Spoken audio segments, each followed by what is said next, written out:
دیکھیے مال کی ہرس انسان کے اندر برائیوں کو جنم دیتی ہے.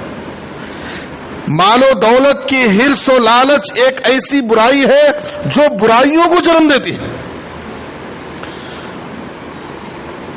سورۃ القلم میں آیت نمبر 10 سے 14 آیت نمبر 10 سے 14 میں سورۃ القلم میں اللہ تعالیٰ نے چند برے صفات ذکر کیے اور 9 برے صفات، اور بعض مفسرین کہتے ہیں کہ یہ ولید بن مغیرہ کے برے صفات تھے. 9 برے صفات. وَلَا تُطِعْ كُلَّ حَلَّافٍ مَّهِينٍ هَمَّازٍ مَّشَّاءٍ بِنَمِيمٍ مَّنَّاعٍ لِّلْخَيْرِ مُعْتَدٍ أَثِيمٍ عُتُلٍّ بَعْدَ ذَلِكَ زَنِيمٍ أَن كَانَ ذَا مَالٍ وَبَنِينَ. یہ پوری آیت ہے. آپ دیکھیے 9 بری صفات ہیں. اے نبی صلی اللہ علیہ وسلم، بہت زیادہ قسمیں کھانے والے، ذلیل انسان کی، چغل خور، عیب جوئی کرنے والا، بخیل، بھلائی سے روکنے والا، حد سے تجاوز کرنے والا، گنہگار، بے نسب، اس کا نسب بھی صحیح نہیں ہے. 9 صفات ذکر کرنے کے بعد اللہ کیا فرماتا ہے؟ یہ ولید بن مغیرہ کے اندر یہ جو 9 صفات، بری عادتیں، برے صفات جو اس کے اندر پائے جاتے ہیں، اس کی وجہ کیا ہے؟ ان کان ذا مال و بنین. یہ برائیاں اس کے اندر، اتنی ساری برائیاں اس کے اندر کہاں سے پائی جاتی ہے؟ کس وجہ سے پائی جاتی ہے؟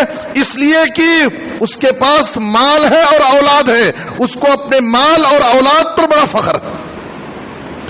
مال اور اولاد پر فخر و غرور نے اس کے اندر یہ برائیاں پیدا کی. اس کو اپنے مال پر فخر ہے اور اپنی اولاد پر فخر ہے، جس کی وجہ سے اس کے اندر یہ ساری برائیاں پائی جاتی ہیں. تو معلوم کیا ہوا کہ مال و دولت کی بہت زیادہ حرص و لالچ انسان کے اندر برائیوں کو جنم دیتی ہے اور انسان بہت بڑا مجرم اور گنہگار بن جاتا ہے. دوسری چیز، مال و دولت کی حرص و لالچ کا ایک نقصان کیا ہے کہ انسان کو مال کی بہت زیادہ حرص و لالچ، محبت انسان کو اللہ کے ذکر سے، نمازوں کی پابندی کرنے سے، اللہ کی عبادت سے، آخرت کے کاموں سے غافل کر دیتی ہے. جو آدمی مال کا حریص ہوتا ہے اس کی توجہ، اس کی نظر آخرت پر نہیں ہوتی ہے، صرف دنیا کمانے کی فکر. وہ دنیا کمانے کے چکر میں، مال کی حرص و لالچ میں وہ نمازوں کی پرواہ نہیں کرے گا.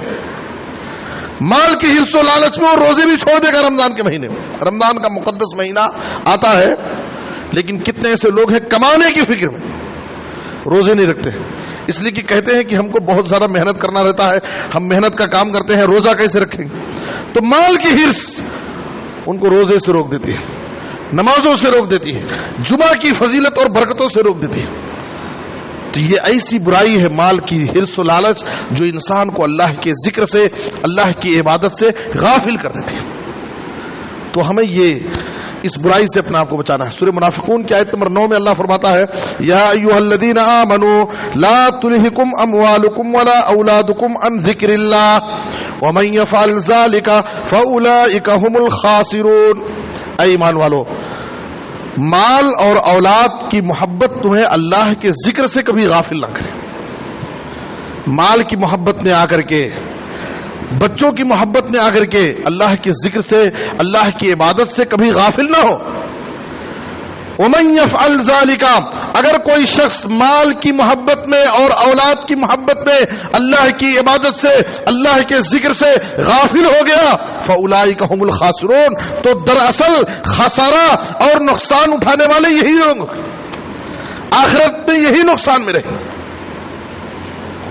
تو اس لیے یہ بہت بری چیز ہے جو انسان کو اللہ کے ذکر سے غافل کر دیتی ہے. دیکھیے بعض لوگ نماز کا وقت ہو جاتا ہے، دکانوں میں بیٹھے رہتے ہیں. یہ مال کی حرص و لالچ، مال کی محبت، ان کے دل میں مال کی محبت ہے، اللہ کی محبت نہیں، آخرت کی فکر نہیں. اگر اللہ کی محبت ہو، نماز کی محبت ان کے دل میں ہو، تو دنیا کی کوئی بھی مشغولیت انہیں اللہ کے ذکر سے، اللہ کی عبادت سے غافل نہیں کر سکتی.